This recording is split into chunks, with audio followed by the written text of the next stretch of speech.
When I look back at the history of cinema, few films burn themselves into memory as fiercely as this one, a movie that feels less like mere entertainment and more like an initiation. I still remember the first time I encountered Enter the Dragon in 1973, and how the screen seemed to tremble with energy that was not just cinematic but spiritual, as though I had been invited not only to watch a story but to participate in a ritual. It was my introduction not only to a world of martial arts spectacle but to charisma and presence of Bruce Lee, a figure who seemed to exist somewhere between man and myth, whose every movement carried the weight of philosophy. Even now, decades later, the film retains a force that feels undiminished. Its story a mixture of espionage, tournament, and personal revenge, but beneath that, a meditation on discipline, pride, and the way violence can both destroy and liberate. The overview is simple enough to summarize. A martial artist is recruited by intelligence agents to infiltrate a mysterious island run by a powerful figure who cloaks criminality in the guise of martial arts honor. On the surface, it is a spy thriller dressed in kung fu robes, a fusion of James Bond intrigue and Eastern philosophy. Yet the deeper I went into it, the more I realized that the plot was not the real reason for its enduring power. What made it unforgettable was the way it carried Bruce Lee's philosophy into every frame. His physicality was not only combat but expression, his fights not only choreography but dialogue, his presence not only acting but teaching. The narrative becomes almost secondary, a vessel to carry his philosophy of self-mastery, efficiency, and clarity. I remember how the film opened with a sense of calm, before plunging into intensity. The temple scene set the stage, introducing us to a world where martial arts is not mere fighting but discipline, a spiritual practice as much as physical. Bruce Lee's conversations about fighting without anger, about emotional content, and not just technique, struck me deeply. These early moments tease a journey ahead, promising not just a tournament of fists and kicks, but a confrontation between philosophies, between those who see martial arts as path to truth and those who use it as mask for greed and exploitation. Already, the tension was not just between fighters, but between worldviews. What fascinated me most was how the story used the structure of infiltration to heighten the stakes. Our protagonist is not merely fighting for glory but for justice, stepping into an island shrouded in secrecy, ruled by Han, a figure who embodies corruption hidden beneath ritual. The island itself becomes a character, a place where order and brutality coexist, where honor is mimed while cruelty thrives. To me, this structure mirrored the experience of entering myth itself, leaving the ordinary world behind and venturing into a liminal space where tests await, where the line between performance and truth blurs. It is, in Joseph Campbell's sense, the hero's journey made visceral. As the plot teases its tournament, drawing fighters from across the world, the film becomes a mirror of cultural collision. American brashness arrives in the form of Williams and Roper, men carrying swagger and cynicism, clashing with Lee's discipline and restraint. These juxtapositions fascinated me, because they turned the film into not just a martial arts display, but meditation on East meeting West, on how different cultures embody strength and pride. The tournament becomes a stage not only for fighting but for dialogue between worldviews, sometimes playful, sometimes violent, always charged with meaning. The tease of revenge threads quietly through these early movements, hinting at the emotional depth behind Bruce Lee's stoicism. His sister's fate, revealed in flashback, adds gravity to his mission.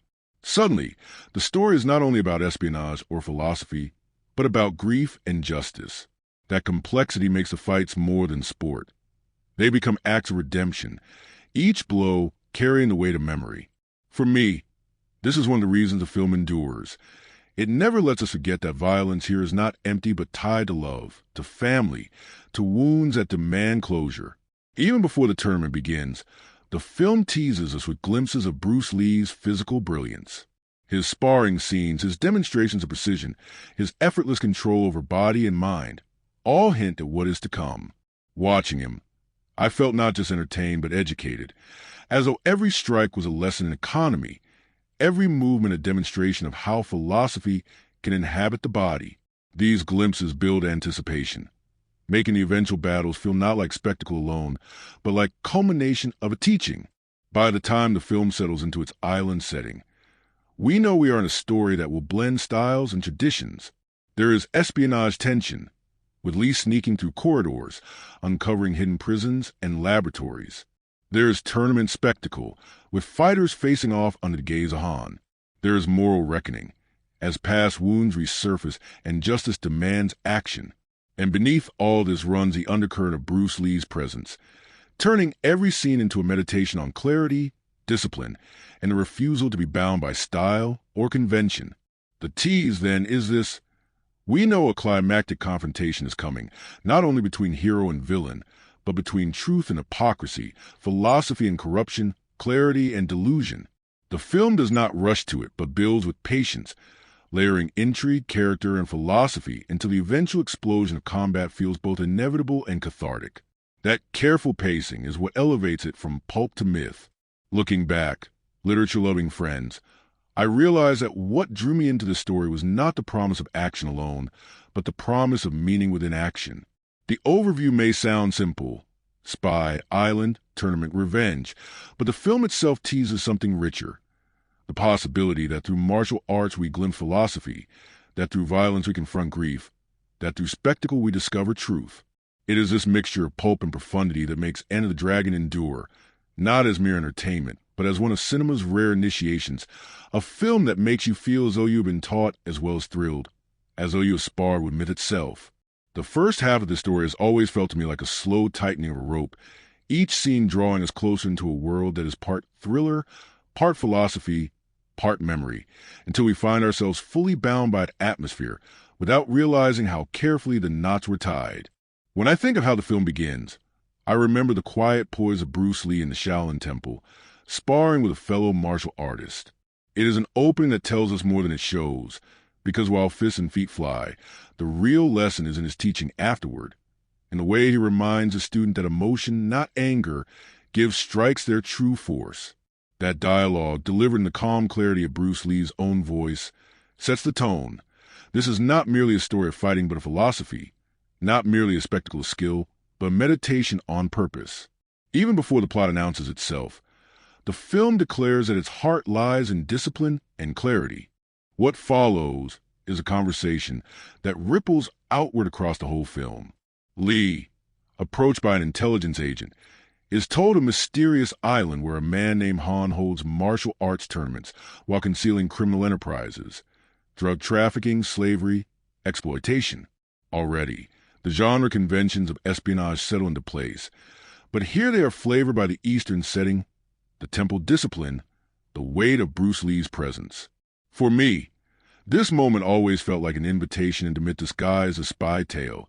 A hero must leave sanctuary, cross into danger, and confront not just enemies but his own memories. The agent's request is pragmatic.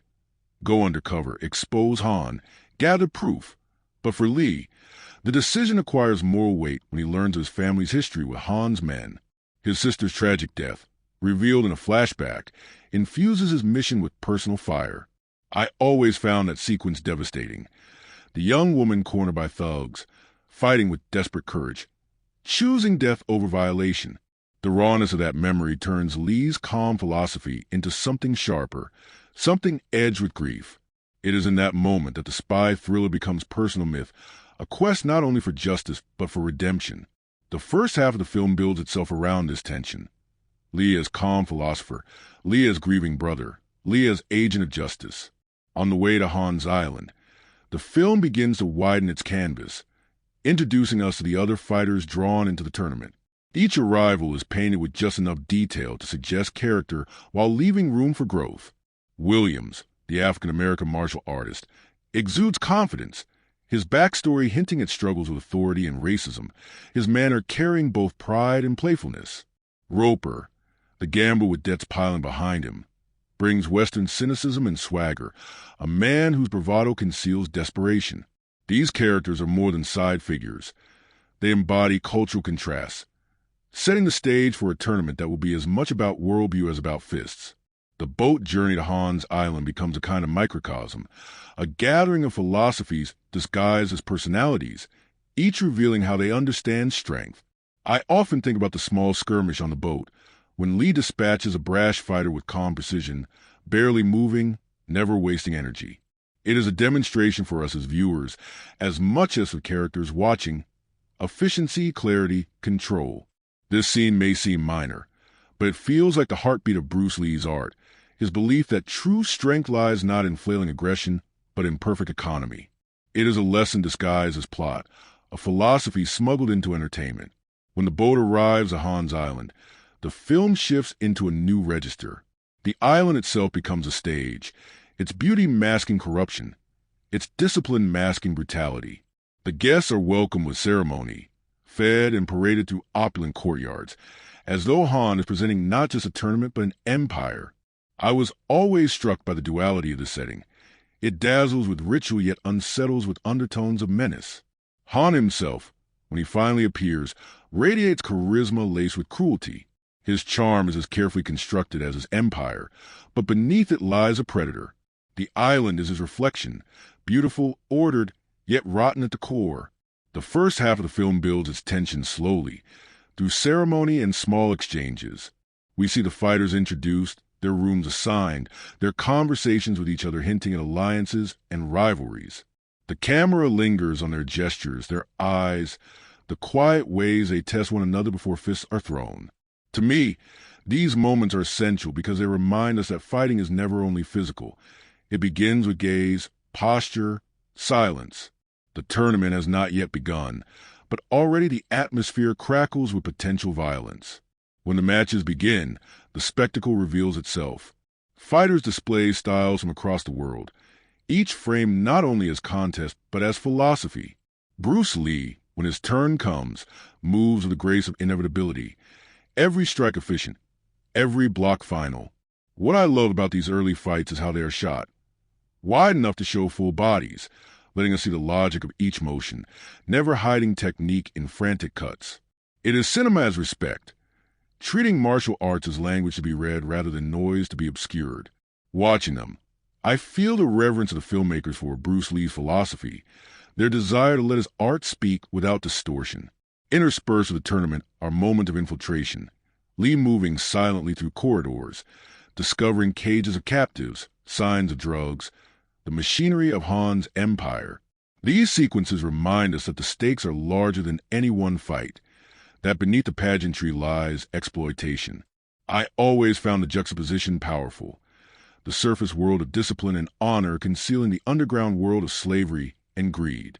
The island itself becomes symbol here, a mask hiding corruption, a mirror of Han's own duality. Williams and Roper carry their own threads through these scenes.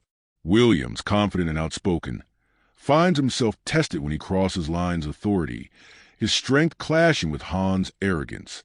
His defiance makes him tragic, a man whose courage is punished not because he is weak, but because he refuses submission. Roper, by contrast, drifts with cynicism, his debts and self-interest making him pliable, yet even he is drawn toward moments of truth. Their stories intertwine with Lee's, weaving the cultural contrast of America and Asia into the fabric of the tournament. The first half closes with tension rising, alliances fragile, and Han's true cruelty beginning to surface. Lee has glimpsed enough of the island's darkness to know what must be done, but he also knows he must bide his time, balancing patience with urgency. The tournament continues. Fighters clash, but beneath the surface something larger gathers. Truth pressing against disguise, justice pressing against corruption. For me, this first half feels like the drawing of a bowstring, the arrow not yet released but trembling with potential. We feel the weight of Lee's grief, the allure and menace of Han's empire, the swagger and defiance of Williams and Roper, the gathering storm of confrontation. Looking back, literature-loving friends, I realize that what makes this first half so powerful is not the abundance of action, but the patience of its build. It teaches us who these characters are, what philosophies they embody, what wounds they carry. It invites us into a world where fighting is language, where every move is argument, where every silence is as charged as a strike. And it leaves us on the edge of anticipation, knowing that the second half will unleash the arrow we have watched being drawn, that the tension carefully built will finally explode into confrontation. The second half of this film has always felt to me like the release of all the tension carefully drawn in the first. Where the opening movements establish philosophy, espionage, and memory, the back half unleashes their consequences, one by one, until everything erupts in violence that feels both inevitable and cathartic. When I revisit it in memory, I see not just fists flying, but contradictions colliding, discipline against cruelty, philosophy against corruption, personal grief against institutional greed. This half of the story takes the careful rope woven earlier and pulls it tight until it breaks, leaving us breathless in the release. The tournament continues, but it has become more than spectacle. Each fight now carries the weight of unspoken truths as Lee and the others navigate both the official matches and the secret knowledge of what the island conceals. The audience roars, fighters clash, but beneath the pageantry, spies move, prisoners suffer, and the empire trembles. For me, this is where the film becomes more than martial arts showcase.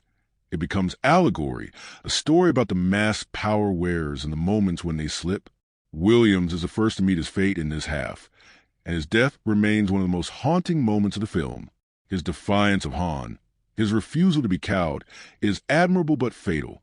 Han, in a gesture of both cruelty and performance, executes him with cold efficiency, revealing not only his strength but his willingness to destroy any who resist him. I remember feeling a pang of tragedy at this moment, because Williams embodies resilience and pride, and his loss underscores the stakes. This is not a game, not a sport, but a trap. His death transforms the tournament from contest to charade, exposing it as merely Han's stage for domination. Roper, by contrast, navigates the danger with caution. Pressured by Han, tempted by wealth, threatened by force, he becomes a mirror of compromise. Watching him squirm between loyalty and survival, I felt the uncomfortable recognition that most of us would probably waver as he did, torn between courage and fear. His eventual choices redeem him somewhat, but his hesitations remind us that not all heroes are pure, that survival often bends integrity. This complexity keeps the story from slipping into simple moral binaries, giving texture to its conflicts. Lee, meanwhile, begins his true infiltration.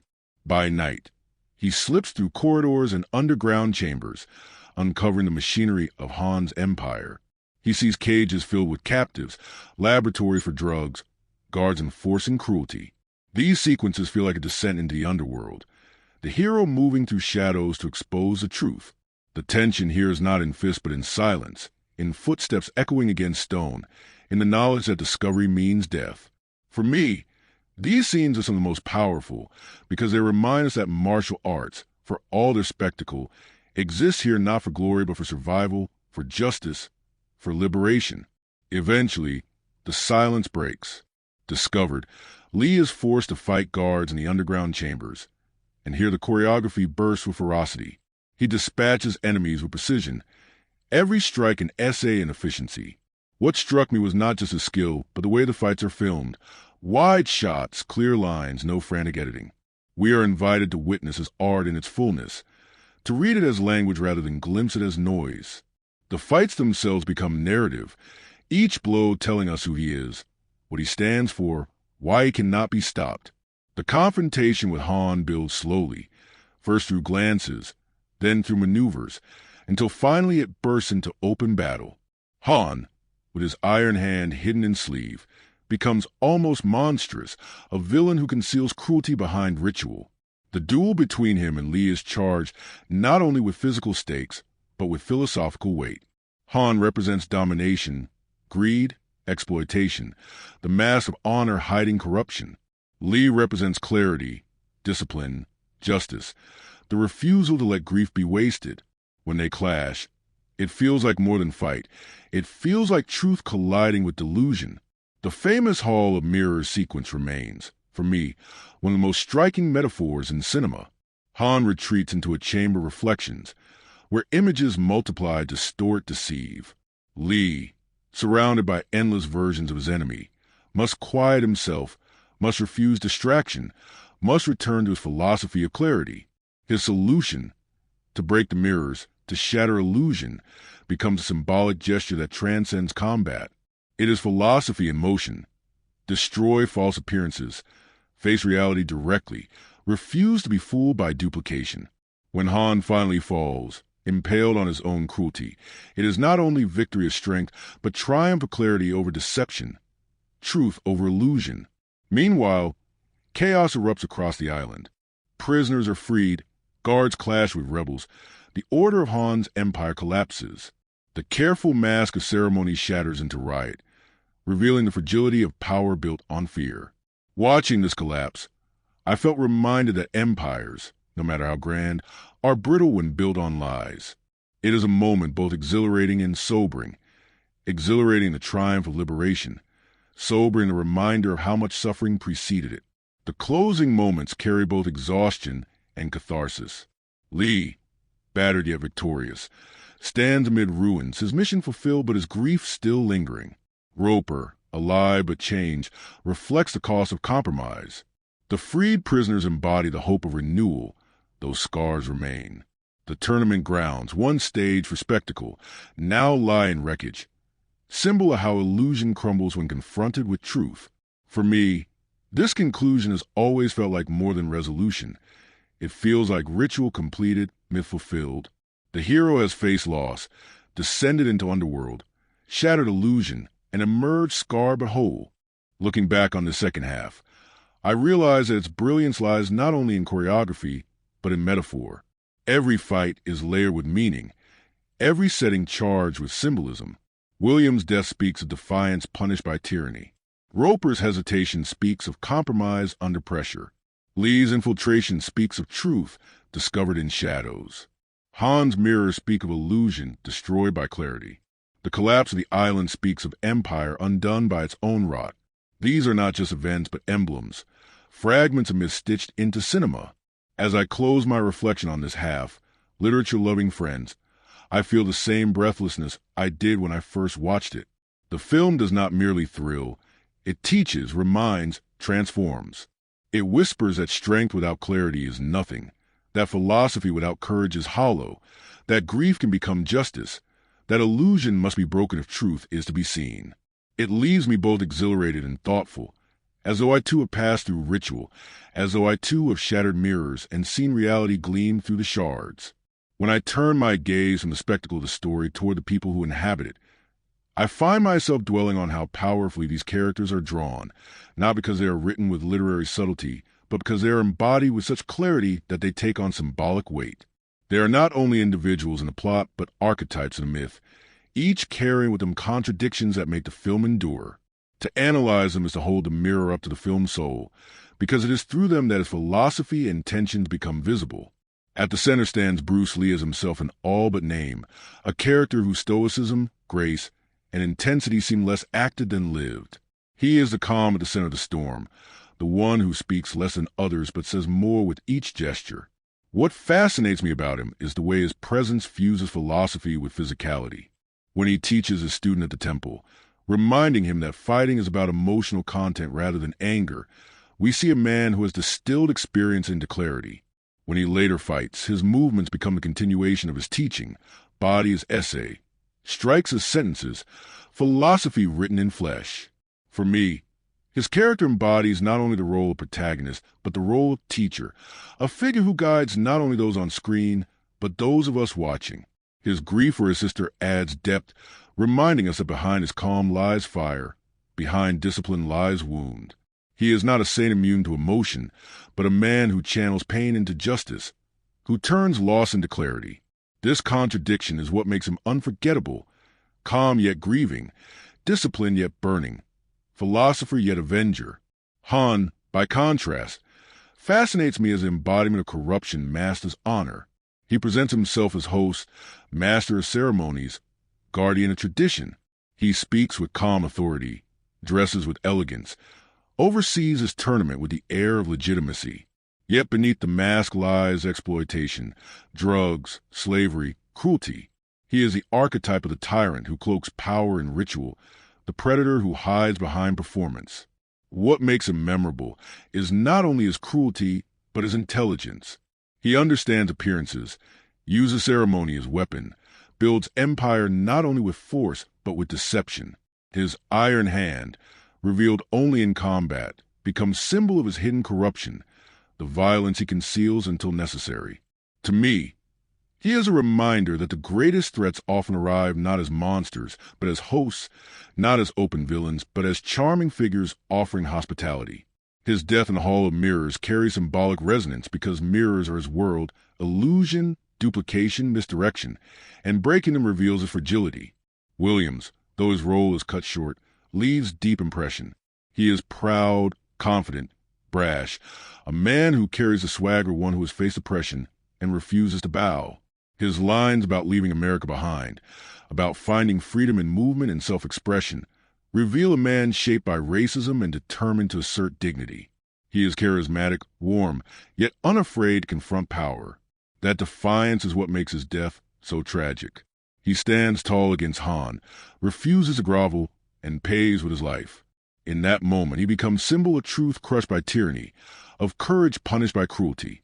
For me, his character resonates beyond the screen, echoing the struggles of marginalized men who sought pride in a world that denied it.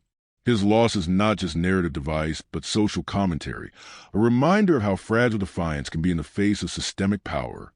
Roper, the gambler, carries a different kind of complexity. He arrives with debts, cynicism, swagger, a man who masks desperation with bravado. At first glance, he seems comic relief, a Western foil to Lee's stoicism. Yet as the story unfolds, his compromises and hesitations reveal a character caught between survival and conscience. He is not heroic in a conventional sense. He is tempted, frightened, reluctant, yet in his own way he grows, finding flashes of loyalty and courage amid his fear. For me, his character speaks of the ordinary man caught in extraordinary events, a reminder that not all participants in myth are heroes, but that even flawed figures can contribute to truth. His gambling is symbolic too, a man living by chance, thrown into a world where fate is determined not by dice, but by discipline. Watching him, I feel the uncomfortable recognition of compromise, the way fear bends integrity, the way survival complicates loyalty. Lee's sister, though present mainly in memory, shapes the emotional weight of the film. Her flashback, her desperate defense against Han's men, her tragic choice to end her life rather than be dishonored. These moments give Lee's mission its depth. She is more than victim. She is fighter, resisting until the end. Her presence reminds us that grief is the seed of justice, that memory fuels clarity. For me, she embodies a theme of sacrifice, the way personal loss becomes collective mission. Though she appears briefly, her spirit pervades the story, her death the silent drumbeat behind every strike Lee delivers. The minor fighters and guards, though often anonymous, contribute to the film's texture. Each represents a style, a philosophy, a fragment of the martial arts world. Their presence expands the canvas, making the tournament feel like crossroads of cultures. Watching them, I see not only opponents but symbols of the diversity of strength, the many ways discipline manifests. They remind me that martial arts is not monolith but mosaic, and that Lee's philosophy, style without style, seeks to transcend these divisions. Even the intelligence agent who recruits Lee plays a symbolic role. He represents a pragmatic world of espionage, politics, and evidence, the world that asks Lee to act not only for personal reasons, but for justice writ large. His presence frames the story as more than personal vendetta, reminding us that corruption has consequences beyond one family, that justice sought here is justice for many. He is minor in screen time, but major in meaning, the one who transforms private grief into public mission.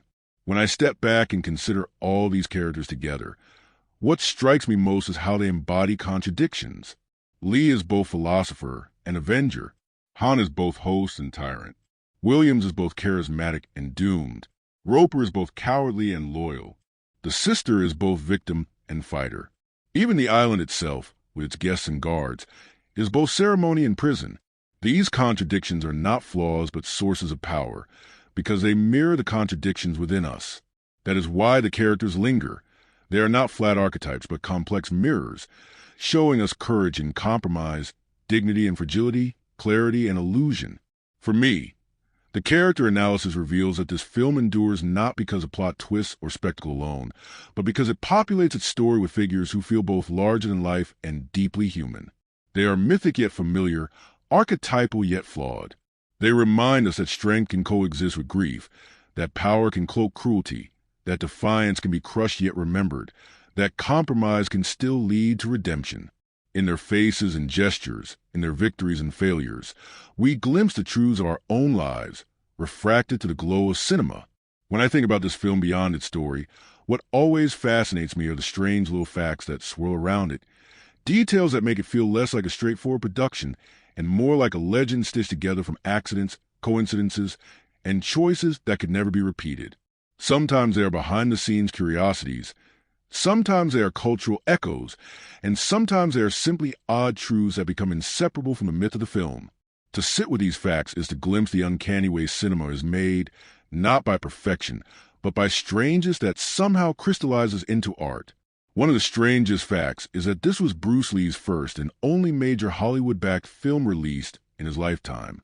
He had spent years in America struggling to break through the racial barriers of Hollywood, often relegated to minor roles or asked to hide his heritage. Only after achieving fame in Hong Kong was he courted by Warner Brothers, who finally agreed to co-produce this project. To me, this reversal is astonishing. An American-born Chinese star rejected in America, forced to find recognition abroad, then invited back only when global fame made him undeniable. That strangeness lingers in every frame, because the film feels like both culmination and beginning, debut and farewell.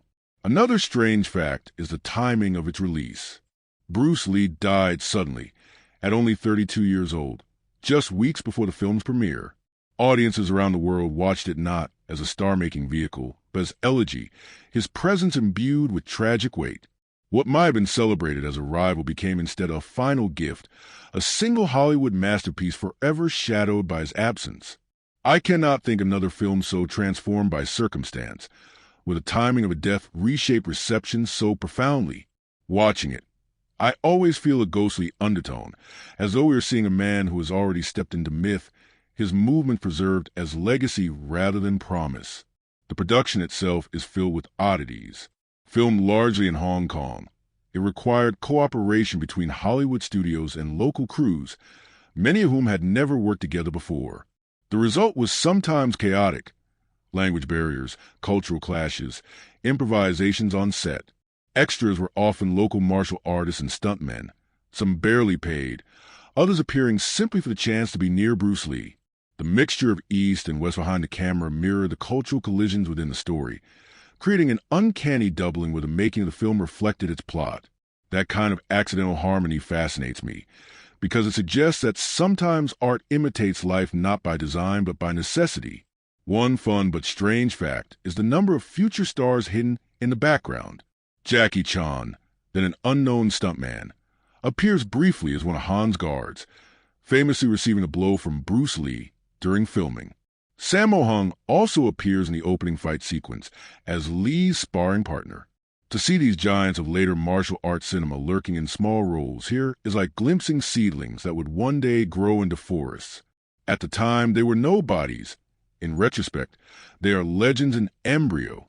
That strangeness of hindsight adds another layer to the film's aura, making it feel like a gathering of destinies before they were known. The Hall of Mirrors climax, one of the most iconic sequences in film history, was itself a strange invention. Initially, it was not scripted in detail. The filmmakers faced a challenge of staging a final confrontation that would be visually striking and thematically resonant. The idea of mirrors was introduced late, requiring a set built with dozens of panes, creating genuine disorientation not only for characters, but for crew. Actors and cameramen often struggled to avoid appearing in reflections, forcing elaborate choreography not only of fists, but of lenses. The strangeness of the sequence lies in its accidental genius, a practical solution that became symbolic poetry, turning the villain's reliance on illusion into literal maze of deception. There are also peculiarities in how the film balanced genres. On paper, it is a martial arts movie. In structure, it borrows from spy thrillers, complete with undercover mission and exotic villain. In tone, it sometimes veers toward exploitation cinema, with scenes of drugs and sex trafficking. Yet somehow, these disparate elements fuse into a coherent whole.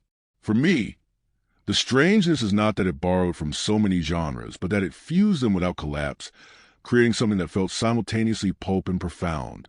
That hybridity is part of what makes it endure, because it refuses easy classification. Another odd fact is how much of Bruce Lee's philosophy slipped past Hollywood's usual filters.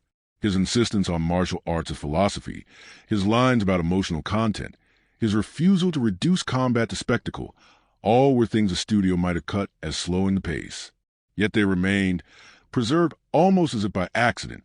The result is a film that carries genuine wisdom within its genre trappings, a text that martial artists still quote as scripture, that Hollywood, usually cautious, allowed these moments to remain strikes me as a happy strangeness, a gift we might not have received in a different context. The extras and bit players carry their own strange stories. Many were local fighters recruited for authenticity, and some took the opportunity to test Bruce Lee on set, challenging him in moments between filming. Stories circulate of Lee accepting these challenges calmly, dispatching would-be opponents with grace but firmness. Whether legend or truth, these anecdotes deepen the film's aura, making it feel like the fights on screen were echoes of real contests happening in the shadows. The line between fiction and reality blurs, as though the film itself were an extension of Lee's life rather than mere performance. Censorship also played a role in the film's strangeness. Different countries cut different scenes, some removing sexual content, others trimming violence, still others altering dialogue considered politically sensitive. As a result, audiences around the world saw slightly different versions of the same story, each refracted through local anxieties. For me, this fragmentation adds to the myth because it means there is no single definitive version of Enter the Dragon, only a family of versions, each shaped by context. Like the mirrors in its climax, the film itself becomes multiplicity, never wholly grasped in one reflection. The economic strangeness cannot be overlooked. Made for a relatively modest budget by Hollywood standards, the film went on to become one of the most profitable martial arts films of all time, grossing hundreds of millions globally. Its success was not predicted by studios, who saw it as gamble, that a film blending Eastern philosophy, Hong Kong production, and martial arts spectacle could dominate global box office in the early 1970s is itself a strange fact, revealing a hunger in audiences that Hollywood had underestimated. It is one of those rare moments when commerce and art align through surprise, when strangeness becomes success. And then there is the strangest fact of all, its afterlife. Because Bruce Lee died so young, the film became shrine as much as cinema. Fans returned to it not only for entertainment but for communion, to see again the movement of a man who had become legend. Its frames were studied, dissected, mimicked. It became training manual, inspiration, scripture. Entire subgenres of film arose in its shadow, imitators seeking to capture its magic. Yet none did, because what made it strange was not formula but presence. Bruce Lee himself, a man who could never be replicated. That afterlife, where a single film becomes immortal, is the strangest fact of all, because it transforms cinema into myth, art into ritual, performance into legacy. Looking back on all these peculiarities, literature-loving friends, I am struck by how much strangeness shaped the film. Its production was chaotic, its genres hybrid, its sequences improvised, its timing tragic, its cast filled with future legends, its versions fragmented, its reception transformed by death. None of this was neat, none of it planned as legend, and yet, from all this strangeness emerged a film that still burns with force, still teaches, still thrills. It reminds me that cinema, like life, is not forged in smoothness, but in accidents, contradictions, and surprises. The strangeness is not flaw but essence, the very thing that makes it unforgettable. When I turn to the critical perspectives that have gathered around this film and the cultural events that surrounded it, I find myself overwhelmed by the richness of responses it has provoked. Few films have been so exhaustively analyzed, argued over, celebrated, and contested. It is not merely a movie but a cultural watershed, a point where East and West collided, where genre conventions were rewritten, where a star became a legend. To sift through the critical perspectives is to hear a chorus of voices across decades, each bringing their own lens, their own longing, their own anxieties. From the beginning, critics were divided. Some saw it as pulp entertainment elevated only by the charisma of Bruce Lee, a martial arts film dressed up with spy thriller trappings. Others recognized immediately that something deeper was happening, that the presence of Lee and infusion of philosophy turned the film into more than spectacle. Contemporary reviews often marveled at the fight choreography, noting its clarity and ferocity, but sometimes dismissed the narrative as thin. Yet even those who dismissed the plot often admitted they had never seen physicality filmed with such respect, never seen combat so clearly elevated to art. The critical tension was itself a mirror of the film's hybridity. Was it pulp or philosophy, entertainment or text, spectacle or scripture? As decades passed, the perspectives deepened. Scholars of film began to analyze it as cultural crossroads. They saw in it the negotiation between Hollywood and Hong Kong, the attempt to fuse Western narrative conventions with Eastern aesthetics. They pointed to the ways the film both challenged and reinforced stereotypes. On one hand, it gave global audiences a powerful Asian hero, a figure of dignity, clarity, and triumph. On the other, it trafficked in exoticism, presenting Han's island as mysterious Orient, filled with secrets and sensuality, echoing long histories of Orientalist fantasy. This contradiction has fueled endless debate. Is the film liberating or limiting, progressive or complicit? For Asian American critics, the film holds particular resonance. It was the first time many saw an Asian hero dominate a Hollywood production, not as psychic or villain, but as central, commanding presence. Bruce Lee's refusal to play submissive roles, his insistence on dignity, made him icon of representation long before the term became common. Yet at the same time, the film's treatment of other Asian characters, especially women, often reduce them to victims or seductions, perpetuating old patterns. The mixture of empowerment and objectification remains point of contention, a reminder that progress is rarely pure. The cultural events surrounding the film's release amplified these debates. Bruce Lee's sudden death just before premiere turned it into a global event, an elegy that drew massive attention. Crowds filled theaters not only to be entertained but to mourn, to honor, to witness his last performance. The box office success was fueled as much by grief as by curiosity. Critics noted how his absence transformed the film's meaning, every scene tinged with loss, every movement imbued with immortality. This tragic timing made the film untouchable, beyond ordinary critique, because it was no longer only cinema, but relic.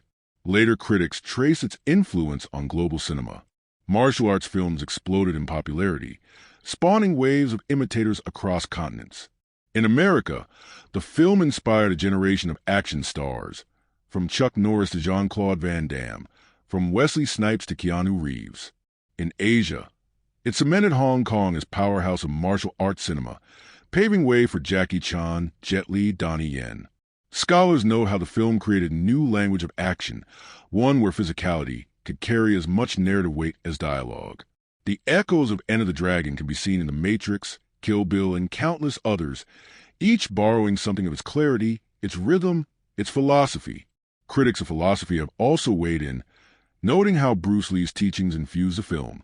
His emphasis on style without style, on economy of motion, on clarity of purpose, permeates his performance. Scholars of martial arts point to the film as embodiment of his Jeet Kune Do philosophy, a cinematic demonstration of principles usually confined to training halls.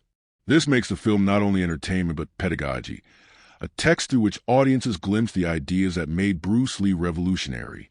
For me, this blending of entertainment and teaching is what elevates the film beyond genre, because it carries genuine wisdom within its fights. There are also political readings. Some see the film as Cold War text, with Han's island representing lawless East, a space of corruption to be infiltrated and dismantled by a disciplined hero. Others read it as anti-colonial allegory, with Lee embodying resistance against Western exploitation, turning stereotypes upside down. The multiplicity of readings testifies to its richness, because it resists being pinned down. It is both product of its time and transcendent of it, both Cold War fantasy and timeless myth. The film's reception at festivals and retrospectives has furthered its status. Screenings often become communal events, audiences cheering at iconic moments, laughing at bravado, gasping at the mirrors. Critics who once dismissed it as pulp have revised their views, recognizing its cultural and cinematic significance. It has been enshrined in archives, preserved as cultural treasure, studied in universities. Its journey from exploitation film to canonized classic is itself remarkable, a testament to how critical perspectives evolve over time. Strangely, some of the most profound critical responses have come not from scholars, but from fighters. Martial artists across the world cite the film as inspiration, a moment when they first saw their practice honored on screen. Critics in this sense are not only academics, but practitioners, reading the film through muscle and discipline, through sweat and memory. Their voices remind us that cinema is not only watched but lived, that its impact can be measured not only in essays but in calluses and bruises. I also think of the controversies over its violence. Some critics accuse it of glorifying brutality, of turning combat into entertainment. Others defended it as discipline in motion, philosophy embodied. These debates mirror wider anxieties about cinema's influence, about whether watching violence corrupts or enlightens. The persistence of these arguments shows the film's unsettling power, because it does not allow easy answers. It presents violence as both beautiful and tragic, both necessary and destructive. The events that followed its release also shaped critical views. The Bruceploitation wave, where imitators sought to profit from his death, flooded cinemas with cheap copies, diminishing the original in some eyes, but also amplifying its myth. Critics often contrast Enter the Dragon with these imitators, noting how the copies highlight the uniqueness of the original. This afterlife becomes part of its critical story, because a film's meaning is always shaped by what follows it. Looking at all these perspectives, literature-loving friends, I find myself humbled by how much weight a single film can carry. It is read as entertainment, as philosophy, as politics, as pedagogy, as elegy, as inspiration. It is argued over by scholars, mourned by fans, imitated by opportunists, honored by practitioners. Its critical reception is not one story, but many, each refracting its meaning like shards of mirror. For me, the most important perspective is the simplest, that the film carries within it the presence of Bruce Lee, and that presence transcends categories. Critics may debate pulp or philosophy, Orientalism or empowerment, violence or discipline, but what remains undeniable is the charisma of a man who turned movement into meaning. That is why the film endures, why it continues to inspire, why it continues to be studied. Because beyond all perspectives, it remains alive. What has always fascinated me about this film, beyond its story and philosophy, are the countless little insights into how it was made, the odd challenges, the hidden details, the fun facts that reveal how much of its magic came not from smooth perfection, but from struggle, improvisation, and human energy. To talk about a production is to peel back another layer of myth.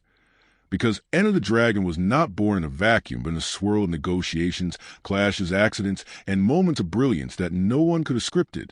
The first thing to understand is that this film was a co-production between Warner Brothers, a Hollywood giant, and Concord Productions, Bruce Lee's Hong Kong company.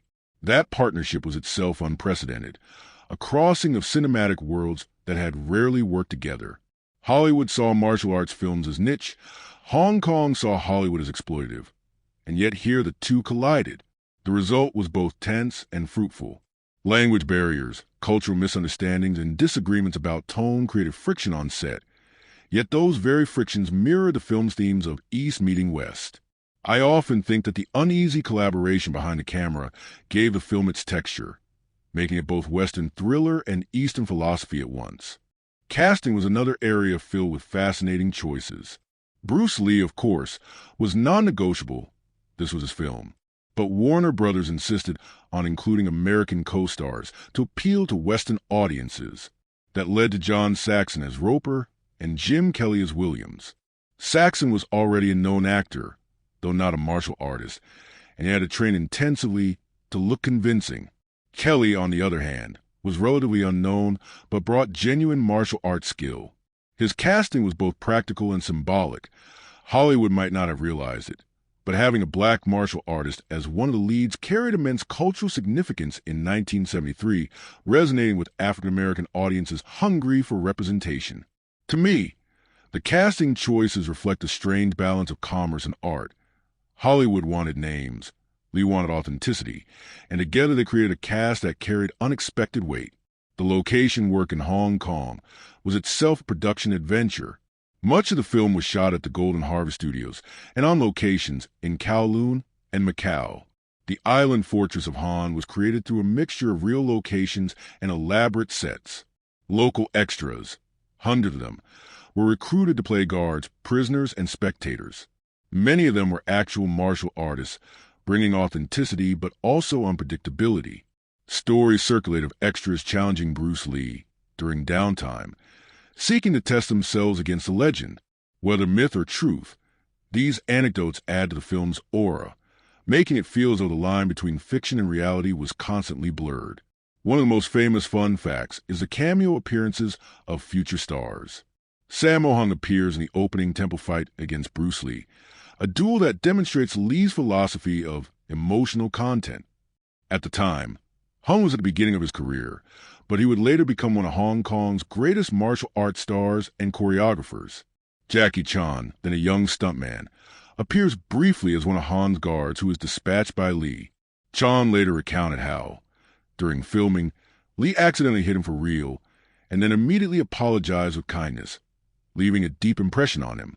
To see these giants of martial arts cinema in embryonic roles is like peering into the future, as though the film accidentally gathered destinies yet to unfold. The choreography itself was another marvel. Bruce Lee took charge of his own fight scenes, insisting that they reflected philosophy of Jeet Kune Do. He rejected the overly ornamental style of many martial arts films of the era, preferring clarity, efficiency, and realism. That decision created a visual language that audiences had rarely seen before. Every strike mattered. Every movement was economical. Every fight was filmed in wide shots that allowed viewers to appreciate technique. This choice was not just artistic but philosophical. Lee wanted to show that combat was not dance but expression, not style but truth. The directors and cinematographers had to adjust to this vision, often reblocking shots to capture the full body. The result was a cinematic style that influenced action films for decades. The mirrors sequence, one of the film's most iconic moments, was its self-production challenge. The idea of using a hall of mirrors for the final fight came late in production, conceived as a way to visually symbolize Han's reliance on illusion.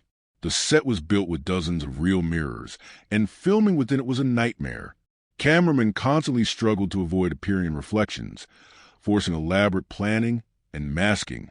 The disorientation of the sequence was not only narrative but real, as crew and actors alike found themselves lost in reflections. For me, this insight adds to the magic. The metaphor was born not from theory but from practical desperation, and yet it became one of cinema's most enduring images. Another fun detail is how Bruce Lee insisted on authenticity, even in small moments.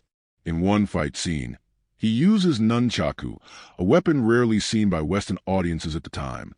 He demonstrated its fluidity with breathtaking precision, introducing millions to a weapon that would become iconic in martial arts culture. This was not simply flourish.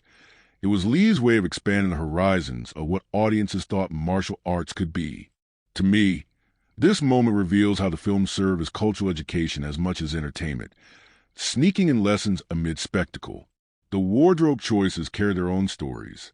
Lee's black kung fu suit in the tournament sequences was chosen to emphasize sleekness and seriousness, contrasting with the gaudy outfits of Han's guards and the Western clothing of Roper. The simplicity of his costume made his movements clearer on screen, turning him into living silhouette of discipline. Han's wardrobe, with flowing robes and ornate accessories, emphasized his role as decadent tyrant. Even in clothing, the film staged a battle between simplicity and excess, clarity and corruption.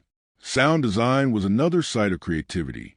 The cries and shouts of Bruce Lee during combat were not merely theatrical, but expressions of energy release, part of his philosophy of uniting body and breath. The soundtrack, composed by Lalo Schifrin, blended jazz, funk, and Asian motifs, creating a hybrid sound that mirrored the film's East-West fusion. This music gave the film its distinctive rhythm, making fights feel both grounded and exhilarating. To me, the strange mix of sounds, ancient cries layered with funky bass lines, captures the essence of the 1970s, a moment when cultures collided in unexpected ways. The production was not without tragedy. During filming, one extra was accidentally killed when real glass was used in a breakaway prop, highlighting the dangers of martial arts cinema at the time. Safety standards were looser, stunts often more real than simulated. This reminder of risk adds sobering undertone to the film's fun facts, a reminder that the magic of cinema was built on real danger. There are also lighter stories. John Saxon, though not a martial artist, insisted on performing as many of his own moves as possible. He trained diligently and took pride in looking convincing, even though he admitted that next to Bruce Lee his efforts fell humble. Jim Kelly, by contrast, exuded effortless cool, both on and off screen, becoming overnight star after the film's release. Their presence added texture, making the film feel like ensemble even though Lee dominated every frame. The marketing of the film carries its own fun facts. Posters often emphasize exoticism, with taglines like "Their deadly mission," "To crack the Forbidden Island Han." This sensationalism contrasted with the seriousness of Lee's philosophy, creating dissonance between how the film was sold and what it actually was. Yet that very dissonance may have helped its success, drawing audiences expecting pulp and surprising them with philosophy. Perhaps the most delightful fun fact is how the film spread globally. In some countries, audiences had never seen martial arts before.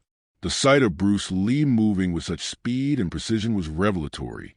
Stories abound of viewers leaving theaters and imitating his moves on streets, of martial arts schools experiencing booms, of children practicing kicks in their bedrooms.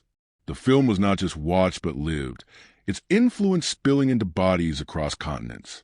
That living legacy is itself a kind of production fact, because cinema does not end with editing. It continues in the gestures of its viewers.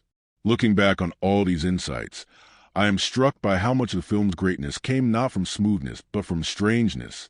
Cross-cultural clashes, improvised solutions, accidental brilliance, hidden dangers, future legends lurking in bit parts.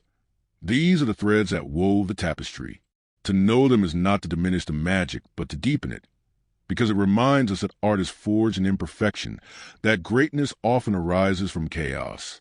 When I close my eyes and summon the memories of this film, the first sensations that return are not just the fists, kicks, or Bruce Lee's impossible agility, but the geography of the screen itself, the way places became characters, and how space itself seemed to breathe with menace or mystery. The film's settings and cinematic elements were never mere backdrops.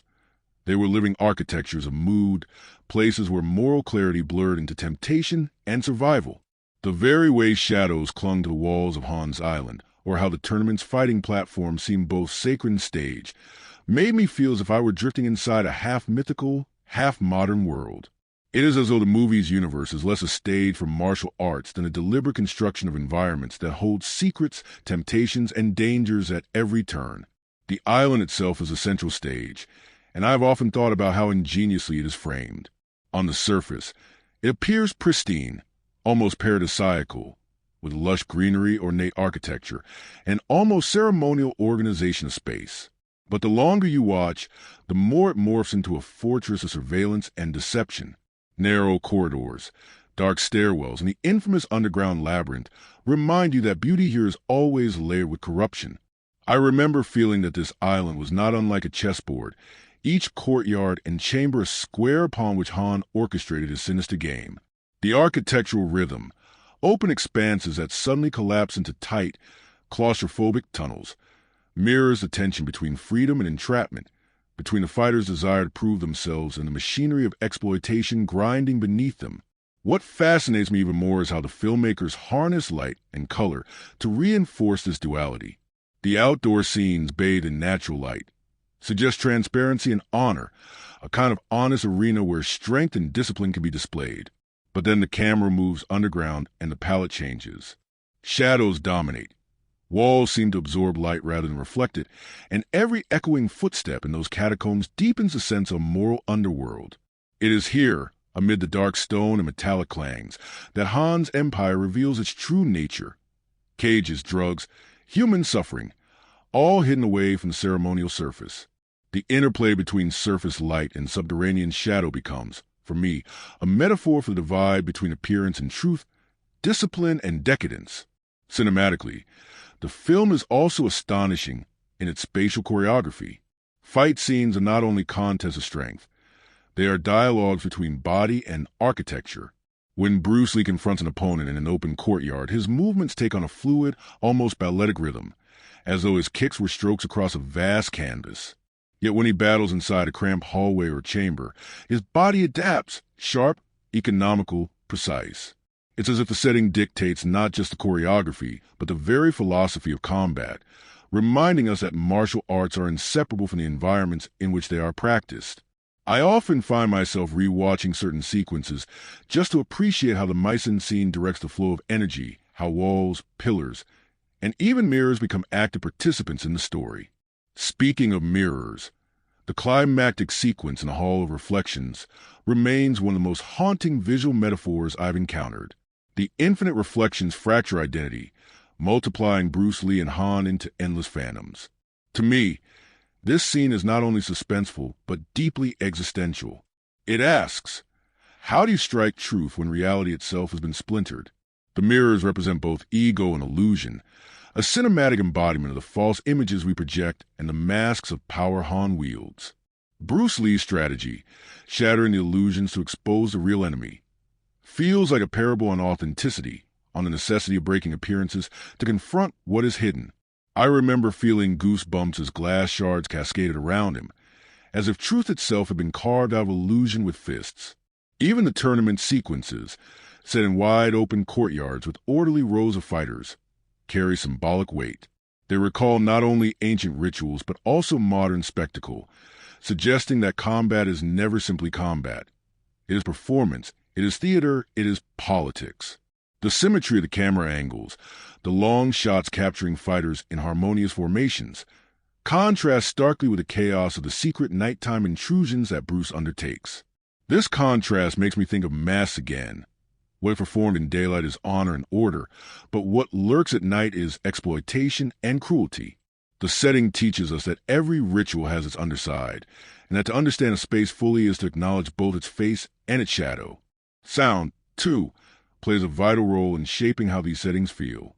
The ambient sounds of gongs, distant waves, or the eerie quiet of subterranean passages layer the environment with texture. I notice how silence itself is wielded like a weapon, moments where footsteps echo too loudly or where the absence of crowd noise makes a scene unbearably tense. It's a cinematic element that mirrors martial arts philosophy.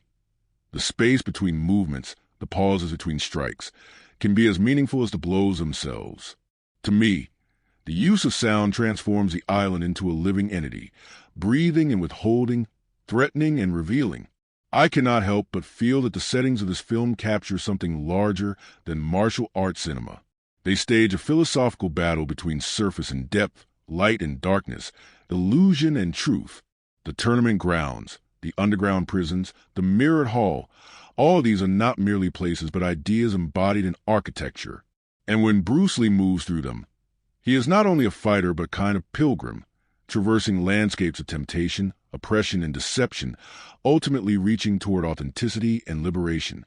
That is why, even decades later, the film does not fade into nostalgia kung fu spectacle. It endures as a study of how cinematic space can embody moral and spiritual struggles.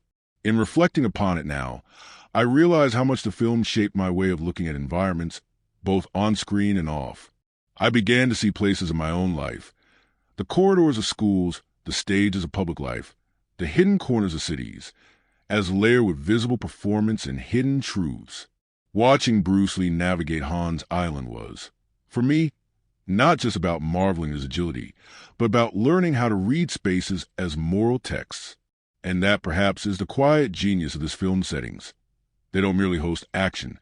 They teach us to question what lies behind appearances, to seek the truth beneath the surface, and to never forget that even the most beautiful courtyard may conceal a labyrinth of shadows. When I drift into the history behind this film, what strikes me first is how improbable its existence feels, almost as if the universe had to bend and fracture just enough for it to happen. The production of this movie was not a straightforward studio exercise, but a fragile balancing act between cultures, egos, expectations, and sheer chance. I often think about how the cameras did not just capture Bruce Lee's final completed performance. They also captured the very tension of a project trying to bridge East and West, tradition and commerce, authenticity and spectacle. The behind-the-scenes story is as charged as the fight sequences themselves, full of clashes, improvisations, accidents, and quiet acts of genius. At the heart of it all was Bruce Lee himself, a man who had fought for years to break through the barriers of Hollywood, who had been dismissed, sidelined, and typecast, yet who refused to accept the limitations imposed on him. This project was the first major U.S. Hong Kong co-production of its kind, and Lee knew that everything rested on his shoulders. I've read and thought often about how he would arrive on set not just as the star, but also as a de facto choreographer, philosopher, and spirit guide of production. He pushed the fight coordinators and camera crews relentlessly, demanding angles that would showcase the fluidity and precision of martial arts as he understood them, not as the stiff pantomimes of earlier American attempts, but as living expressions of philosophy. You can almost sense the exhaustion and exhilaration on the crew's faces when watching the final cuts, as if everyone was swept along by the storm of his vision. Yet, making this film was not free of conflict. Lee clashed with producers, with Warner Brothers executives, and even with some cast members who found his intensity overwhelming. The studio wanted a formulaic martial arts adventure, but Lee insisted that philosophy and authenticity seep into every movement. There's a story I recall of him rewriting or reblocking scenes in the middle of shooting, convinced that the original staging didn't capture the spirit of Kung Fu. To an outsider, this may have seemed disruptive, but the final product vindicates him. Those spontaneous reimaginings gave the film its pulse. I can imagine the frustration of financiers counting costs, but art is rarely birthed in comfort. It is wrestled into being, and Lee was both its wrestler and its midwife. The location shooting on Hong Kong sets and at Golden Harvest Studios added its own complications. Heat, humidity, and limited resources made the work grueling. Cast and crew battled exhaustion, often working long days with only the sparest accommodations. Yet I think this very adversity gave the film a rawness that a polished studio backlit could never have provided. The sweat you see glistening on fighters' bodies was not a cosmetic trick. It was a real labor of people pushing themselves under harsh conditions.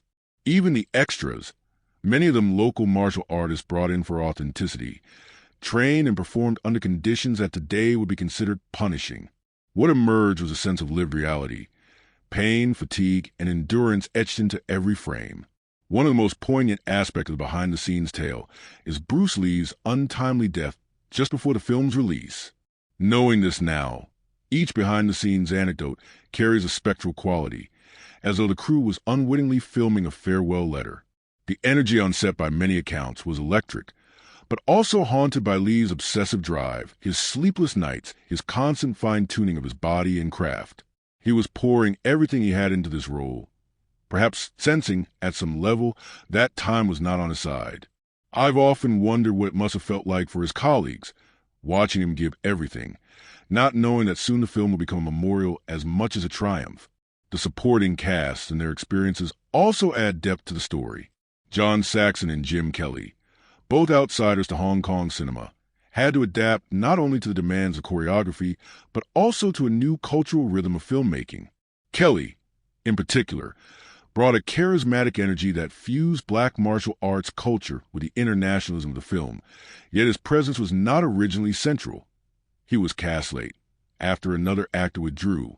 This accident of casting turned into one of the film's enduring strengths, adding a texture of diversity and style that helped shape its global appeal. Behind the scenes, Saxon reportedly struggled at times with the physical demands, but his professionalism and willingness to learn allowed him to fit into a world that was not initially his own. These stories remind me that cinema is often built on improvisation and chance, where last-minute shifts create legacies no one could have predicted. Another fascinating dimension is the cultural translation at play. Western crews and Hong Kong crews work side by side, sometimes in harmony, sometimes in tension. Methods clashed. Hollywood's structured schedules met Hong Kong's improvisational approach, and both sides had to bend.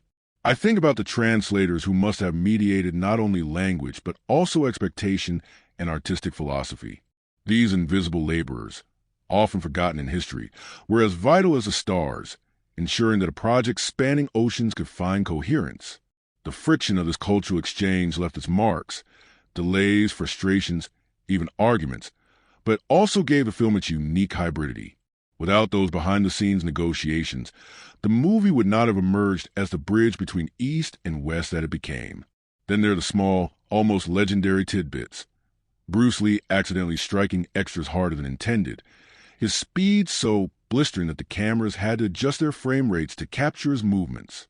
Crew members whispering that watching him train between takes was more astonishing than any scene that made it into the final cut.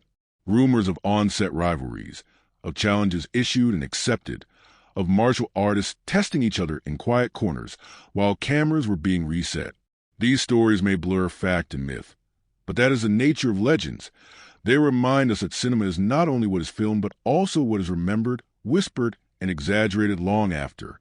Looking back, I find that the behind-the-scenes story of this film mirrors the narrative of the movie itself. Just as Bruce Lee's character navigates deception, spectacle, and moral struggle on Han's Island, the production navigated its own labyrinth of cultural politics, creative clashes, and sheer survival. What emerges, both on screen and off, is a story of discipline meeting chaos, a vision carving order out of disorder. The finished film feels inevitable now, but behind the curtain it was anything but. Each scene was a product of compromise, battle, or sheer willpower. That is why the film feels alive. It was forged in conflict, and conflict leaves sparks that light up the screen. For me, the most moving behind-the-scenes truth is that everyone who labored on this film, from stars to stuntmen, was part of something larger than themselves, though they could not know it at the time. They were not merely making another martial arts feature. They were constructing a cultural monument, though the cement was sweat and the scaffolding was uncertainty. And when I think of Bruce Lee pacing the set, eyes blazing, body honed like a weapon, insisting on perfection in every detail, I cannot help but see him as both man and myth. The cameras rolled, the crew endured, the battles were fought, and what remains is not just a movie, but a testament. Behind the scenes of this film, one can glimpse the story of art itself. Fragile, contested, accidental, and yet, when it works, utterly timeless. Whenever I reflect on this film, what stays with me most vividly are not just the moves, the sweat, or the explosions of combat, but the ideas simmering beneath each gesture, each frame. The movie disguises itself as a martial arts adventure, but it is, at its core, a meditation on power, identity, deception, and liberation. Its themes and symbols are woven into the choreography of bodies, the architecture of spaces, and the rhythm of silence and sound. For me, this is where the film rises above spectacle and becomes literature in motion, a narrative as philosophical as it is physical. One of the most obvious yet profound themes is discipline versus corruption. Bruce Lee's character embodies a philosophy of martial arts as a path of self-mastery, humility, and truth. His movements are clean, efficient, purposeful, as though each strike is also a word in a moral argument. In contrast, Han, the antagonist, represents a corruption of those same traditions. His island masquerades as a place of honor, a tournament of skill, but in truth it is built upon drug trafficking, exploitation, and cruelty. This contrast becomes the film's central moral engine. Purity against decadence, authenticity against illusion. To me, every fight is not simply about defeating an opponent, but about testing whether discipline can withstand the rod of power. Watching Lee move with clarity while surrounded by deception, I always feel that I am watching a man protecting not just himself, but the very spirit of martial arts. Another layer of meaning emerges in the theme of masks and appearances. Han's tournament is a mask for his criminal empire. The grand courtyards conceal the underground prisons. Even the characters were masks of their own. Roper hides his debts behind bravado. Williams cloaks his vulnerability in swagger. And Lee himself must play the role of mere competitor, while secretly investigating. The most striking symbol of this theme is the Hall of Mirrors in the climax.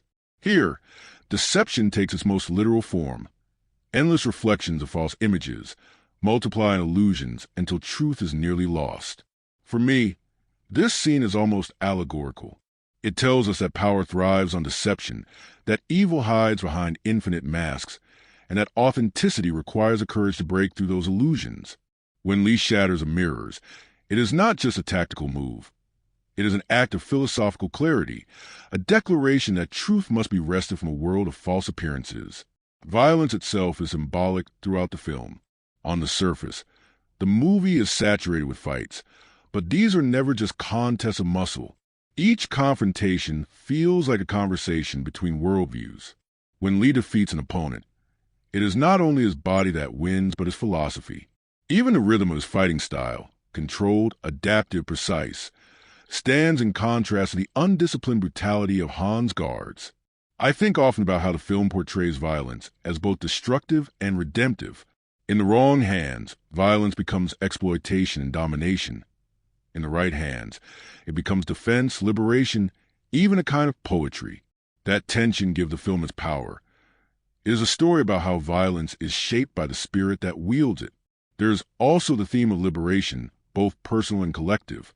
Bruce Lee's mission is not only to expose Han, but to free the captives in the underground prisons.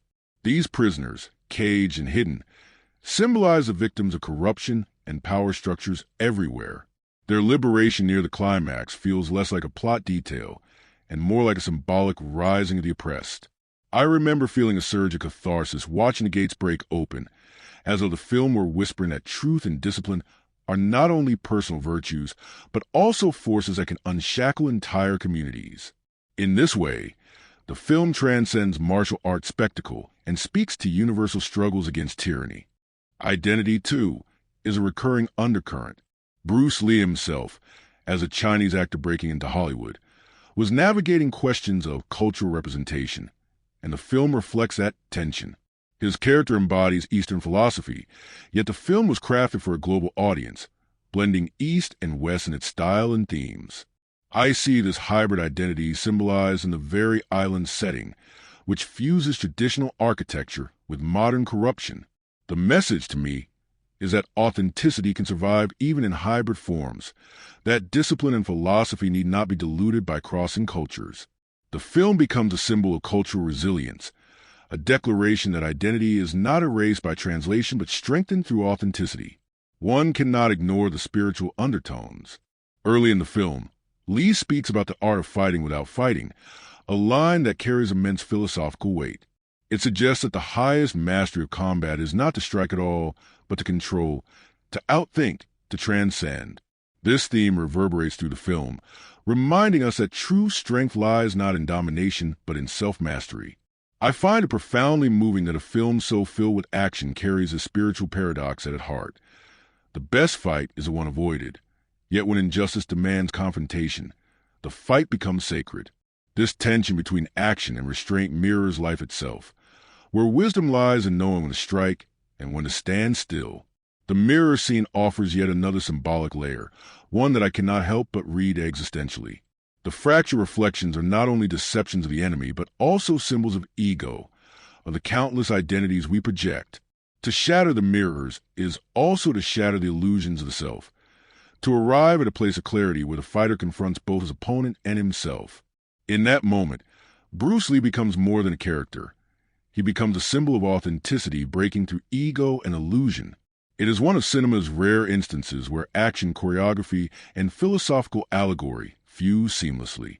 Even the side characters embody symbolic roles. Roper represents the gambler's bravado, the Western figure who must learn respect and humility in the face of Eastern discipline. Williams represents pride and defiance, tragically crushed by Han's cruelty, symbolizing how individual strength can be consumed by systemic corruption. Together, these characters enrich the symbolic tapestry, offering variations of how men navigate power, temptation, and survival. To me, their fates serve as warnings and lessons, showing us the cost of arrogance, the fragility of rebellion, and the resilience of discipline. Finally, there is a theme of legacy. Watching this film, knowing Bruce Lee's death came so soon after, imbues every symbol with additional weight. The shattered mirrors, the freed prisoners, the final triumph over Han. They feel like metaphors for Lee's own battle against the illusions of Hollywood, his struggle to liberate martial arts from misrepresentation, his victory over cultural barriers. The film becomes both story and prophecy, a symbolic testament to the endurance of his philosophy long after his passing. In this sense, the greatest symbol is the film itself, a cinematic artifact that embodies Lee's vision of authenticity, discipline, and liberation. As I linger on these themes, I realize that this film is less about martial arts than about truth itself, how it is concealed, how it is corrupted, and how it must be reclaimed. Each symbol, from the island to the mirrors to the movements of Bruce Lee's body, speaks to the universal struggle of authenticity in a world of deception. That is why the film still resonates so deeply, because it tells us in Fists and Glass and Silence that truth must be fought for, shattered out of illusion, and carried with discipline into every corner of our lives. When I sit with this film and try to unpack its filmmaking, not as a checklist, but as a living organism, what astonishes me is how deceptively simple so many choices feel, and how much ferocious craft lives inside that simplicity. The movie's techniques are not decorative, they're surgical. Each camera move, each cut, Each choice of lens and light does emotional and philosophical work. If you watch closely, you realize the filmmakers were composing arguments as much as they were composing images. Arguments about speed and thought, about grace and consequence, about how presence can be amplified by absence. I want to take you through that slow architecture, the camera language, the editing rhythm, the soundscape, the choreography and stunt language, the production design, and then how the whole thing was folded into the market, how audiences met it, and how it weathered the commerce of cinema. The camera in this film is often in conversation with bodies. It doesn't merely record punches. It listens to them. There are wide, placid compositions that let the body's geometry speak. Long shots of courtyards and fighters arranged like figures in a frieze. And then there are sudden closings in where the lens becomes intimate, almost conspiratorial, capturing a face at the exact moment thought turns into action. The cinematography moves between these poles with a dancer's intelligence. Wide lenses give you scale, the stage, the ritual of combat. Short focal lengths and tighter framing give you breath, heartbeat, the micro decisions a fighter makes. That oscillation, stage to breath, public to private, is the film's visual dialectic. It's not flashy for show, it's functional, meaning-bearing. Lighting is another quiet rhetorician here. In the tournament daylight scenes, light reads as truth. Bodies are exposed, techniques are visible, and the ritual nature of competition is emphasized. But the moment you drop into the island's hidden spaces, the palette changes. Shadows are not just atmospheric, they're moral markers. The subterranean sequences and the corridors leading to the prison are lit to swallow detail, to suggest that commerce and cruelty thrive where light cannot reach. This choreography of illumination does more than create mood. It keeps signaling a moral geography to the viewer. The director and the cinematographer use light, like a lantern in a cave, to reveal only what was necessary and to force the audience to search for the rest. Editing in this movie is an exercise in measured economy. Fight scenes are cut to preserve kinetic clarity rather than to astonish with fragmentation. The editors understood that speed is persuasive only when the viewer can read the line of motion. When you disassemble the moves into tiny, incoherent slices, you lose the poetry. So the edits often hold a frame long enough for the eye to trace the arc of a kick or the rotation of a torso. Where rapid cutting appears, it's usually to evoke confusion or disorientation for narrative reasons. An intruder moving to the labyrinth at night, or an ambush where surprise is the point. The most masterful sequences are those that edit for cause and effect. One movement logically follows another, and the cut is the punctuation that makes the sentence readable. You feel the continuity of motion, the way muscle memory translates into cinematic grammar. Sound design in the film is both muscular and delicate. There's the percussion of punches and the thump of bodies, but also an ear for silence. Silence functions as a tool. It magnifies the sound that follows, and it lets the viewer feel the interiority of a character. The musical score is used sparingly at times, erupting when spectacle demands it and receding when ethics or tension require restraint. Diegetic sounds, a gong, a footstep, a distant wave, root the action in place. Non-diegetic scoring then pushes the scene into emotion. The interplay between these registers is lean and purposeful. It respects the viewer's sensibilities rather than manipulating them.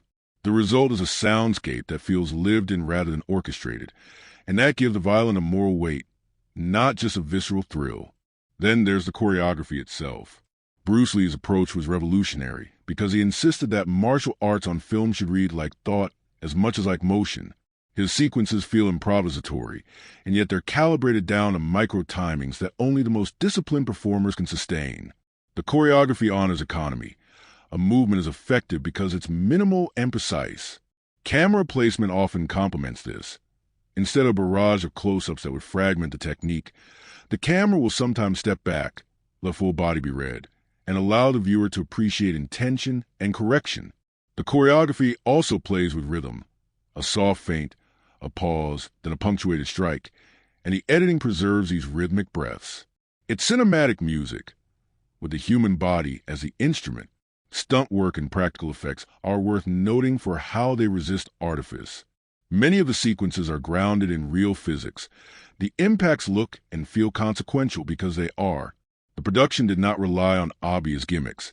Instead, it worked with real bodies in real spaces, and that restraint shows. When a stuntman takes a fall or a fighter is thrown, you feel the weight. That tactile quality makes a film's violence feel consequential, ethically credible, if you will, and that credibility feeds the audience's emotional investment in the outcome. Production design deserves its own quiet applause. The island sets are composed to teach. Courtyards with symmetrical architecture suggest a ritual order. Columns and archways frame fighters like actors on a proscenium stage. The underground spaces are cluttered and claustrophobic, packed with the detritus of exploitation. Even costume choices function semiotically. Whites and lighter tones in daytime scenes signal openness and performance, while darker, more utilitarian uniforms in the lower levels suggest a machinery of cruelty. These visual cues are not decorative, they're structural. They tell you, before a line of dialogue, what kind of world you're in. Performance direction in the film is subtle. The actors were asked to carry moral complexity on their faces rather than in expository speeches. Bruce Lee's performance is spare in dialogue but riotous in presence. Every microexpression reads as philosophy. His co-stars are directed to show emotion through posture and small decisions rather than through monologue. That restraint keeps the film's tone taut. Emotional beats land because they were earned through physical choices and situational consequence, not because the script told us to feel a certain way. There's also a noticeable sensitivity in how the film stages its climaxes. The mirror hall sequence, which audiences often remember for its visual novelty, is composed as both spectacle and argument. The cinematography refracts identity. The editing and sound jump the audience through confusion into clarity. The shattering of glass is choreographed to read like the cracking of an ideology. It is an image both literal and poetic, used to dissolve pretense and reveal the core conflict. The technique here is emblematic, spectacle that serves the theme. Technically, the film was innovative in how it captured speed. Accounts from the set describe adjustments to frame rates and shutter settings to render faster movements readable on screen.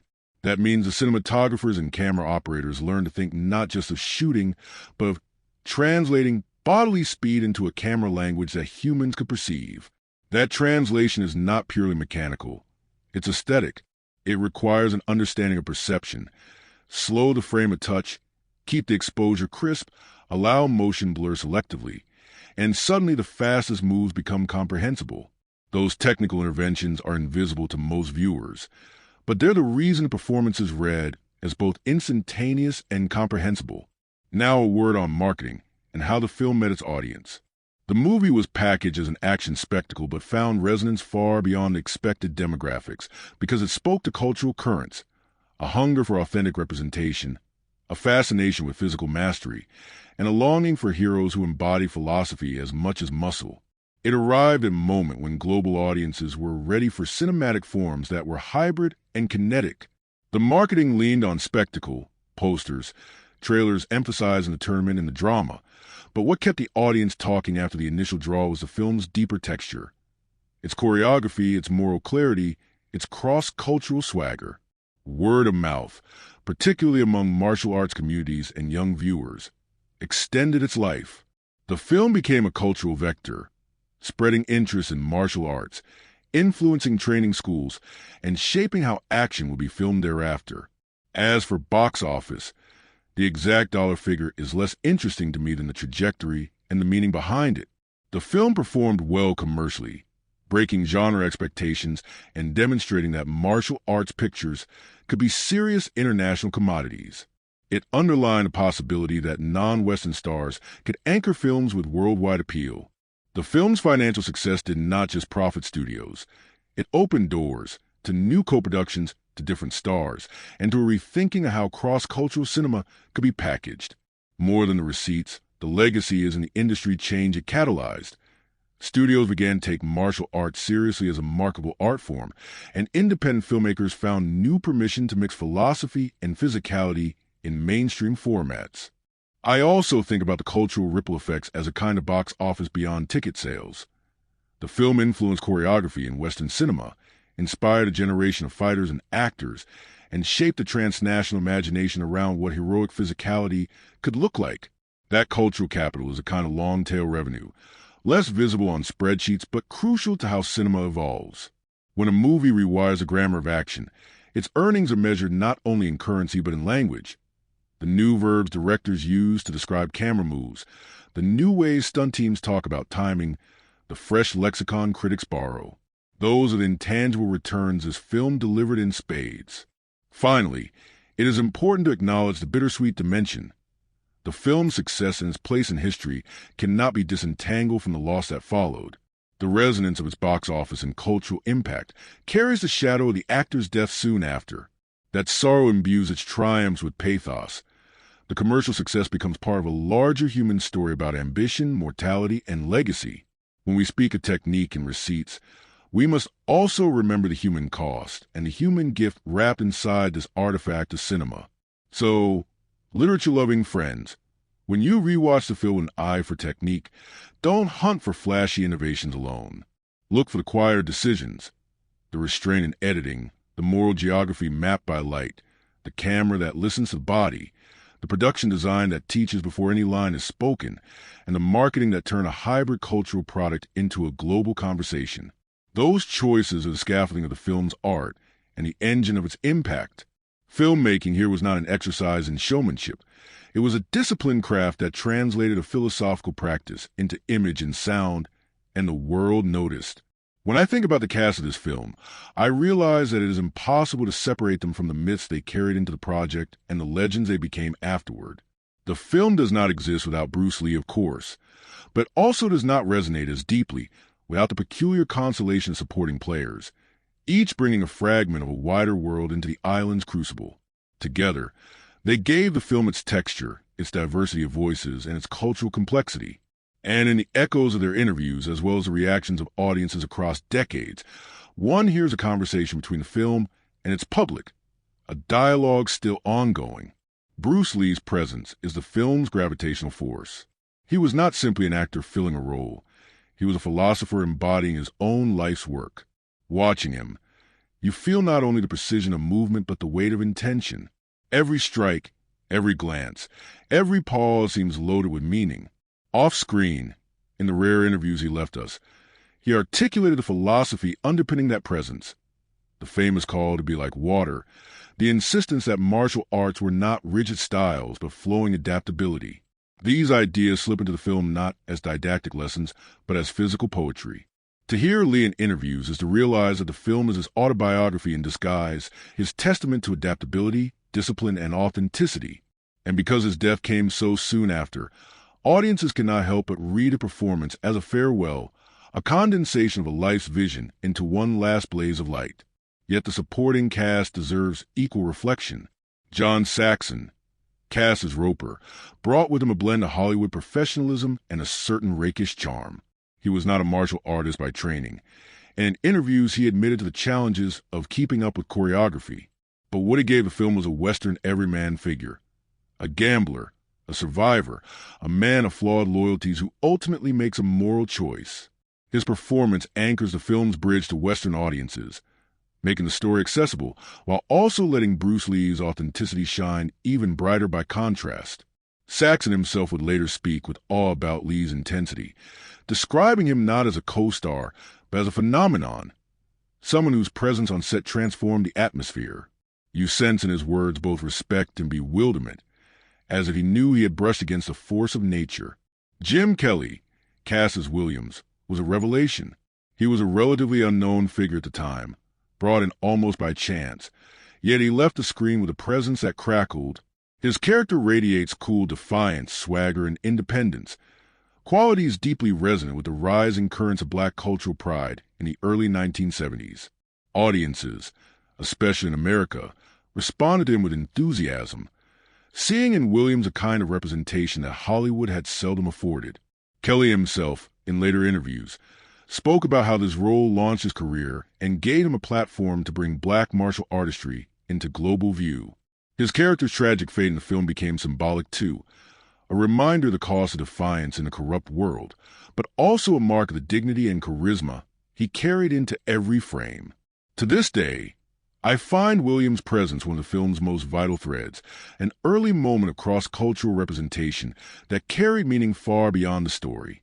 Kien as Han deserves special mention. Known in Hong Kong cinema for decades before this, He embodied the role of villain with such icy calm that he became unforgettable. His iron claw hand was a gimmick, yes, but his voice, his composure, his deliberate cruelty made him chilling.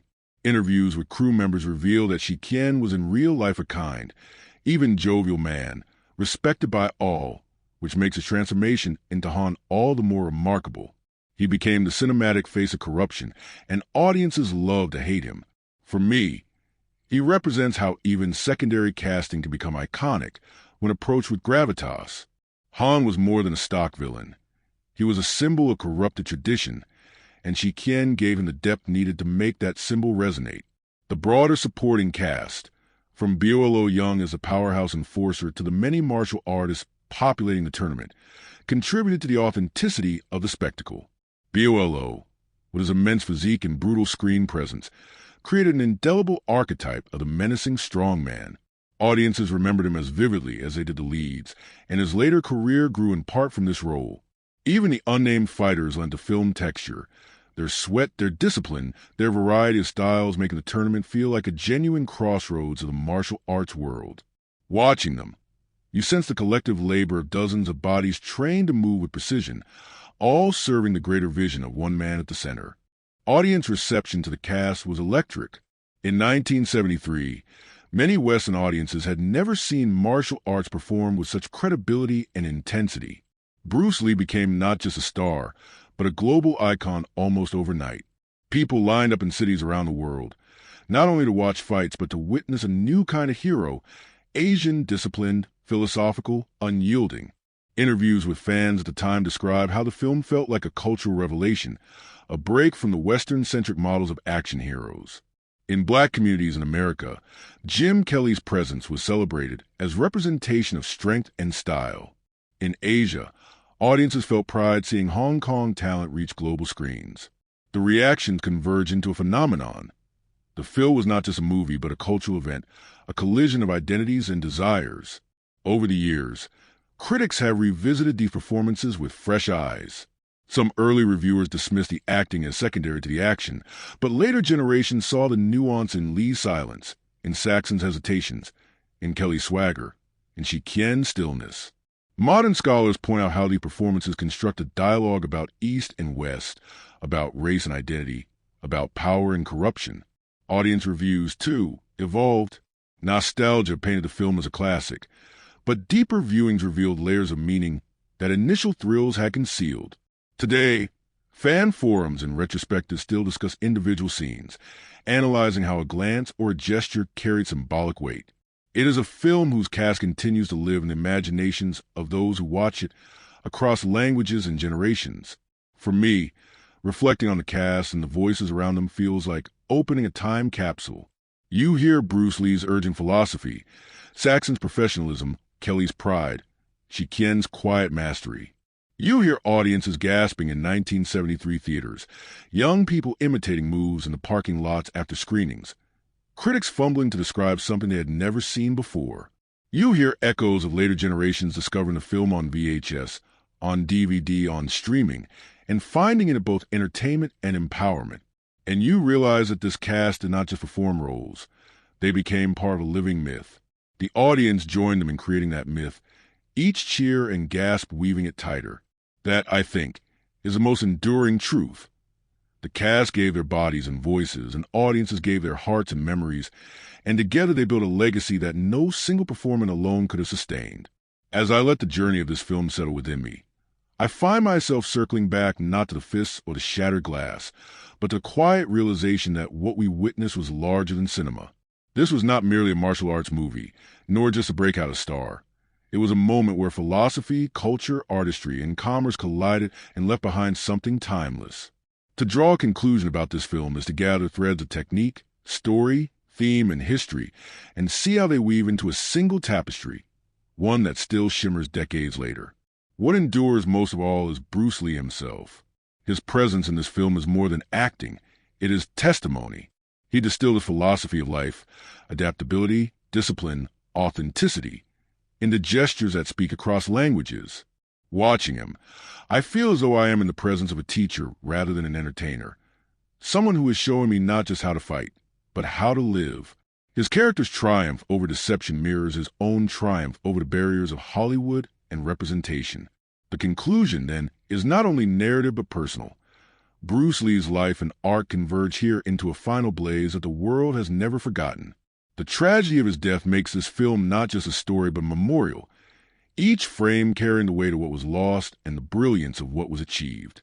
The supporting elements all fold into this legacy. The cast brought voices from different worlds: Western bravado, Black pride, Hong Kong villainy, the discipline of countless martial artists. Together, they constructed a chorus, and audiences around the world recognized themselves in fragments of that chorus.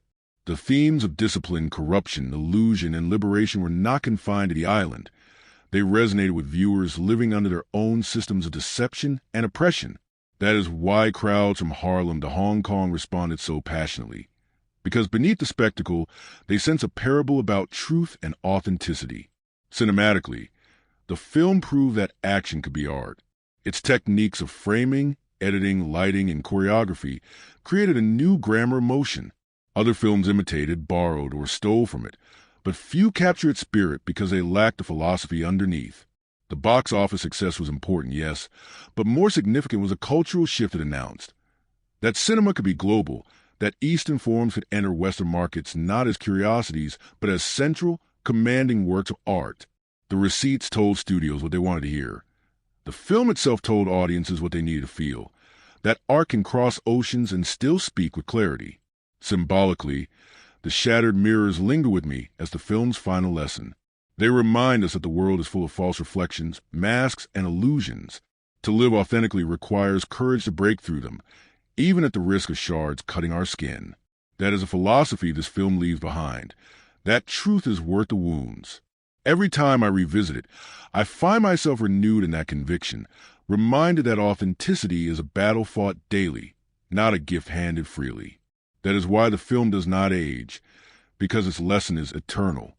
And so, literature-loving friends, we close this journey where we began, with gratitude. Gratitude for a film that was improbable yet inevitable, fragile yet immortal. Gratitude for a man whose vision outlived his body, for a cast who gave themselves fully, for crews who endured heat and conflict to capture something enduring. Gratitude for audiences who, across 50 years, have kept the film alive by watching, rewatching, and telling its story to new generations. The conclusion is simple. This film is not only cinema. It is scripture in celluloid, a guide on how to live, fight, and remain true. If you've stayed with me this long, I hope you felt not just the punches but the philosophy, not just the spectacle but the spirit. And if this journey has moved you, I ask with a full heart, please like this video, subscribe to Cinema Vault, and join me again as we continue to explore the literature of